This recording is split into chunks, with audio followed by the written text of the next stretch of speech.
The call came at 7:18 a.m. just as I was pouring tea into my chipped blue mug, the one my late husband loved because it reminded him of the sea. "Mrs. Adler," a woman said calmly, "I'm calling to confirm your attendance this Saturday. We'll need your signature before service." I asked her what service she meant. There was a pause. Paper rustled. Then she said, "The private caterer. Caviar tasting. Imported." I laughed softly at first. Then I realized she wasn't joking. "I think you have the wrong number," I said. "No," she replied. "This is the residence on Willow Crest.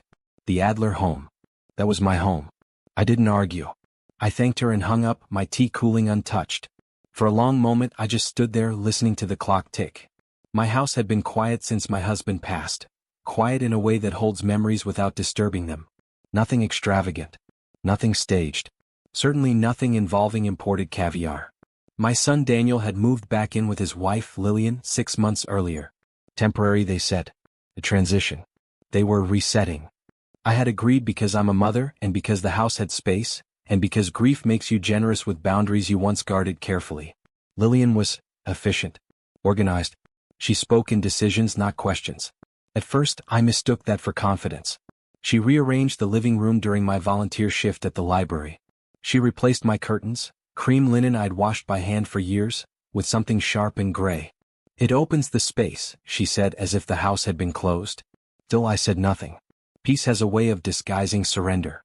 That morning after the call, I checked the calendar pinned beside the fridge. Saturday had been circled in red. Dinner with friends. Daniel's handwriting. I remembered him mentioning guests. Just a few people from work, he'd said. Nothing big. Caviar apparently was nothing now. I opened the cabinet where I kept household paperwork. Deeds. Utilities. Insurance. Everything labeled, everything in order. My name was still on all of it. That gave me a strange, steady comfort. When Lillian came down later, dressed already, heels clicking against the floor like punctuation, I asked her gently about Saturday. "Oh yes," she said brightly. "I upgraded it." Upgraded. The word floated between us. "We're hosting properly," she continued. "People expect a certain standard. You understand." I nodded. I always nodded. Not because I agreed, but because I was listening. "And the caterer?" I asked. She smiled, distracted. "Already handled." That was the moment something shifted. Not anger. Not fear. Awareness. Because I knew, suddenly and clearly, that no one had asked me. No one had checked. Decisions were being made through my home, not with me. That afternoon, while Lillian took calls and Daniel stayed late at work, I drove to the house office across town, the one I'd never needed to visit before. I brought my folder. The blue one. I didn't know yet what I would find. I only knew this. Something had been set in motion without my consent. And whatever lesson was coming, it wouldn't be about food at all. The woman at the property office didn't look surprised when I explained why I was there. That alone told me more than her words ever could. She slid a thin clipboard across the counter. "We've had a few inquiries related to that address recently," she said. "Mostly about authorization." "Authorization for what?" I asked. She clicked her mouse and turned the screen slightly so I could see. Dates. Requests. Names. Catering approvals. Renovation permits. A short-term hosting registration. All filed under occupant authorization. Not owner. Occupant. My name was nowhere on the requests. Instead there it was, typed neatly, repeatedly. Lillian Adler. The employee scrolled. "These forms were submitted online," she said. "Digital signatures. Verified ID upload." She opened a file. A scanned copy of my driver's license appeared on the screen. My license. The one I kept in the drawer of the hall cabinet. My hands didn't shake. That surprised me. I felt strangely detached, like I was watching someone else's life being itemized into evidence. "She uploaded this herself?" I asked. "Yes. 2 weeks ago. Same IP address for all submissions." 2 weeks. That meant the dinner wasn't spontaneous. The caterer hadn't been mistaken. This wasn't enthusiasm or miscommunication. It was planning. I thanked the woman and asked for printed copies of everything. She hesitated, then nodded. "You're entitled to them," she said quietly. On the drive home, I didn't turn on the radio.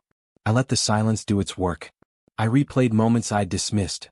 Lillian asking casual questions about bills. About insurance. About whether the house had ever been placed in a trust. I had answered without thinking. Because why wouldn't I? She was family. When I got home, I went straight to the cabinet. The drawer was slightly ajar. Inside, my documents had been rearranged. Not stolen. Studied. I sat at the dining table, the same one my husband had refinished himself, and laid everything out. The permit forms. The hosting registration. The catering agreement. Then I noticed something else. The catering contract included a post-event billing clause. Charges would be settled within 30 days, by the property owner of record if the organizer failed to pay. My name. I checked the amount. It was more than my annual property tax. I folded the papers carefully and placed them back in the folder. Still no anger. Just clarity. That evening, Daniel came home smiling, loosening his tie. Lillian followed, animated, already talking about seating arrangements. I listened. I nodded. I asked if she needed help with anything. She waved me off. Everything's under control. I believed her. It was. Later, when the house was quiet again, I made 2 phone calls. One to my lawyer. The same man who'd handled my husband's estate. The second to my bank. I didn't accuse anyone. I didn't confront. I didn't reveal what I knew. I simply asked questions. Precise ones. Because misunderstandings disappear when dates, documents, and dollar amounts line up perfectly. And by the time I went to bed that night, there was no doubt left at all. This wasn't about hosting guests. It was about who they believed owned my life now. By Thursday, the house felt different, not louder, just more certain of itself. Lillian moved through it like a director blocking scenes, measuring spaces with her eyes, talking into her phone in a low, practiced voice. Daniel followed her lead, distracted, agreeable. They were building something they believed was already theirs. I let them. At breakfast, I asked if I should make my lemon cake for Saturday. Lillian smiled indulgently. That won't be necessary. The menu is curated. Curated. Another word that assumed authority. I nodded and returned to my toast. What they didn't know was that the hosting registration Lillian had filed triggered an automatic notice to the city's compliance department. Or that the insurance rider she hadn't bothered to read excluded coverage for commercial events hosted without owner consent. They didn't know because I hadn't told them. And because people who think they've won stop checking details. My lawyer Martin called that afternoon. His voice was calm, almost bored, the way it gets when a case is simple. She doesn't have standing, he said. But she does have exposure. Financial and legal. I asked what he recommended. Patience, he replied. And documentation. That night, I labeled a new folder. I added timestamps, screenshots, the IP confirmation from the property office, the billing clause from the catering contract. Everything in sequence. I also changed nothing in the house. Not the curtains. Not the table settings. Not even the gray throw pillows Lillian had brought home without asking. Because the goal wasn't to stop the dinner. The goal was to let it unfold exactly as planned. Friday evening, Lillian mentioned the guest count had increased. It's good networking for Daniel, she said. You don't mind, do you? No, I replied. I trust your judgment. She smiled. I saw relief flicker across her face. Permission assumed. After they went to bed, I walked through the house slowly, turning off lights. I paused in the living room, touching the arm of the sofa where my husband used to sit. I felt his absence sharply then, but also his presence in the quiet strength he'd always admired. Never rush, he used to say. Let people show you who they are. Saturday morning arrived crisp and bright. Delivery vans lined the street. Lillian supervised, clipboard in hand, correcting placement, adjusting timing. The smell of money filled the air, brine, truffle oil, something extravagant and unnecessary. I stayed upstairs. At 3:12 p.m. my phone buzzed. Bank update complete, the message read. At 3:47 another alert. Insurance coverage adjusted per owner request. By the time guests began arriving, dressed in linen and perfume, everything that needed to be in place was already set. Not the tableware. The boundaries. I came downstairs just once, passing through the room as if I were a guest myself. Lillian looked at me, surprised, then composed herself. Everything okay? She asked. Perfect, I said. And it was. Because while they poured champagne and spooned caviar, they were standing inside a situation that no longer belonged to them. They just didn't know it yet. The first sign of strain wasn't dramatic. It was a pause. I noticed it when the caterer's assistant approached Lillian mid-conversation, whispering something too softly for the guests to hear. Lillian's smile held, but only just. Her fingers tightened around the stem of her glass. I didn't move closer. I didn't need to. 20 minutes later, Daniel found me in the kitchen. He shut the door gently behind him, like a child asking for a favor he already knew he shouldn't. "Mom," he said, lowering his voice, "there's a small issue." I waited. "The caterer wants confirmation on billing," he continued. "Just procedural. They need the homeowner to sign something." I dried my hands slowly on a towel. "Didn't Lillian already handle that?" He hesitated. "She said it was covered. But they're insisting." I nodded once. "Tell them I'll review it later." "Later?" His brow furrowed. "They're saying now." "I'm sure they are," I replied calmly. When Daniel left, I checked my phone.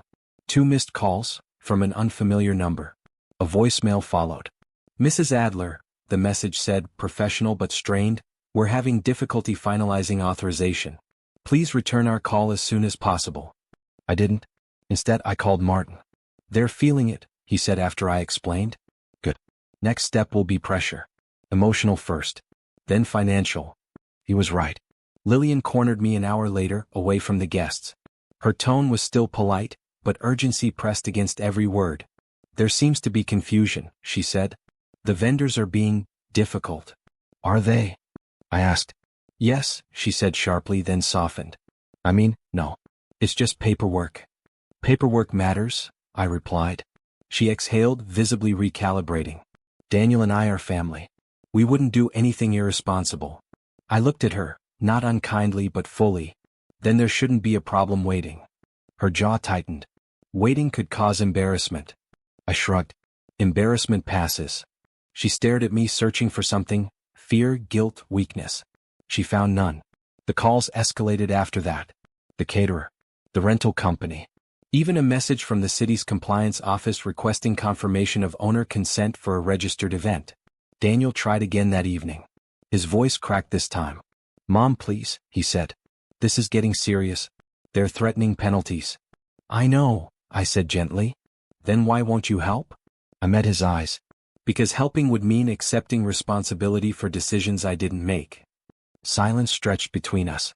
That was when Lillian changed tactics. She offered to pay. "Of course we'll cover everything," she said too quickly. "I don't know why they're even contacting you." I asked one question. "From which account?" She didn't answer. By nightfall, the guests were still laughing, unaware of the quiet machinery grinding beneath the surface. But behind the scenes, systems had begun to respond exactly as they were designed to. Forms flagged. Coverage withheld. Liability clarified. Pressure doesn't need to shout. It just needs to be precise. And precision was something I had learned to trust. By Sunday morning, the house smelled faintly of brine and perfume, ghosts of an evening that hadn't gone the way it was supposed to. The catering vans were gone. The guests had left with polite smiles and unfinished conversations. But something else lingered. Unease. Daniel barely touched his coffee. Lillian sat upright at the table, phone face down, as if it might accuse her if it lit up. No one mentioned the previous night. That silence told me more than questions ever could. At 9:06 a.m. her phone buzzed anyway. She glanced at the screen, then stood abruptly. "I need to take this," she said, already walking away. I heard her voice through the hallway, not the polished one she used in public, but tight, clipped, defensive. "Yes, I understand. No, that's not possible. Because it's my..." She stopped herself, lowered her voice. "Because it's complicated." A few minutes later, Daniel's phone rang too. He didn't answer it at first. When he did, his shoulders slumped. I carried my mug to the sink, rinsed it slowly, and waited. By noon, the messages started coming directly to me. A formal email from the caterer outlining outstanding authorization issues and potential collection procedures. A notice from the rental company clarifying that equipment had been provided under misrepresented authority. And finally, a letter from the city, polite, firm, unmistakable, requesting an explanation for a registered commercial event held without documented owner consent. Daniel sat across from me then, rubbing his temples. "They're saying the charges might default to you." "I know," I said. "That's not fair," he said quietly. "No," I agreed. "It isn't." Lillian returned to the kitchen, eyes sharp now, all pretense stripped away. "Why are you doing this?" she asked. I looked at her. Really looked at her. "Doing what?" "Letting this spiral," she snapped. "You could fix this with one signature." I folded my hands on the table. "And take responsibility for forged documents?" Daniel's head snapped up. "Forged?" Lillian froze. I didn't raise my voice. I didn't reach for the folder yet. I simply let the words sit there, undeniable. She used my ID, I continued calmly. Uploaded it. Signed as me. Twice. Daniel turned to her slowly. Is that true? She opened her mouth. Closed it. Then said, I was trying to protect us. By risking my liability? I asked. She exhaled sharply. We needed this. Appearances matter. You wouldn't understand. I nodded. You're right. I don't understand using someone else's life as collateral. Her phone buzzed again. She ignored it. I'll pay everything back, she said quickly. Every dollar. Just make this go away. I stood then, not dramatically, just enough to signal the conversation had shifted. Money doesn't undo documentation, I said. And it doesn't rebuild trust. Daniel's voice was small now. What happens next? I met his eyes. That depends on how honest we're willing to be. Because collapse doesn't always look like shouting or slammed doors. Sometimes it looks like people realizing all at once that shortcuts have consequences. And that the ground they thought was solid was never theirs to stand on. Monday arrived with emails instead of arguments. Formal language. Reference numbers. The kind of communication that doesn't care how you feel about a situation, only whether you complied with the rules. At 8:14 a.m., the City Compliance Office sent a notice confirming an investigation into unauthorized commercial use of a residential property. No accusations yet. Just questions. Requests for clarification. Deadlines. At 8:27, the caterer's legal department followed. They acknowledged receipt of my documentation and confirmed that billing responsibility would remain suspended pending verification of organizer authority. That single word, suspended, changed everything. Lillian read the email over my shoulder, her breath shallow. They can't do that, she said. They already have, I replied. Daniel spent the morning pacing between rooms, fielding calls he didn't fully understand. I watched him with a familiar ache. This was the child I once held through fevers, now caught between the woman he married and the truth he couldn't unsee. At noon Martin called. They've escalated appropriately, he said. Next comes institutional clarity. What does that mean? I asked. It means everyone stops improvising. That afternoon Lillian received a certified letter. She didn't open it at first. She just stared at the envelope as if it might disappear if ignored. When she finally did, her face drained of color. What is it? Daniel asked. They're requesting an interview, she said. About misrepresentation. No one raised their voice. No one needed to. By evening her tone had shifted again, no longer defensive, now pleading. I didn't think it would go this far, she said to me quietly as we stood in the hallway. I thought you'd step in. I did, I replied. Just not the way you expected. She shook her head. You could still help me. I met her gaze. I am helping. By telling the truth. That night, Daniel slept on the couch. Lillian stayed awake, scrolling through her phone, refreshing her inbox like it might change the outcome. I sat at my desk and finalized a single document. My statement. Factual. Neutral. Supported by attachments. No commentary. No emotion. When systems work, they don't need drama. They just need accuracy. The next morning, the compliance officer called me directly. Thank you for your cooperation, she said. Your documentation has clarified ownership and responsibility. What happens now? I asked. She paused. Now, accountability is assigned correctly. After I hung up, I stood by the window and watched the street below. Cars passed. People walked dogs. Life continued, indifferent to private reckonings. Behind me, Lillian's voice cracked as she spoke to someone on the phone. I didn't listen. Because the story was no longer being written inside my house. It had moved into places where influence didn't matter. Only evidence did. And once that happens, outcomes stop being personal. They become inevitable. The house felt smaller that evening, as if the walls had drawn inward to listen.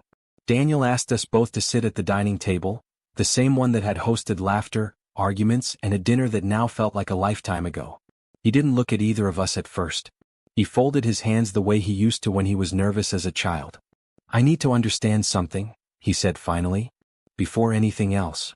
Lillian straightened in her chair. Her confidence was gone now, replaced by a careful stillness. Did you use Mom's documents without asking? Daniel asked. She hesitated. Then nodded. Yes. The sound that followed wasn't shouting.